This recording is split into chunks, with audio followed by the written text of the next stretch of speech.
తడి పెట్టి ఇంకొంచెం ఇలా మట్టి కొంచెం తడి ఎక్కువ ఉండాలి.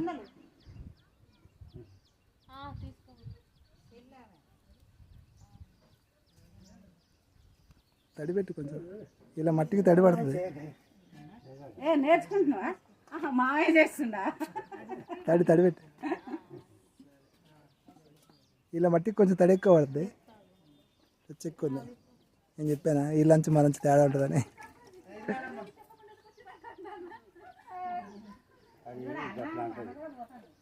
మీ దానికి కొంచెం తడి ఎక్కువ పడుతుంది. మా నుంచి ఈ లంచ్ తేడా ఉంటుంది చూడ. మాకు అవి కావాలి గలగురులా అసలు. నేను కొత్త బిజినెస్ స్టార్ట్ చేస్తాను. కొత్తిమీర గ్లాసులా కదా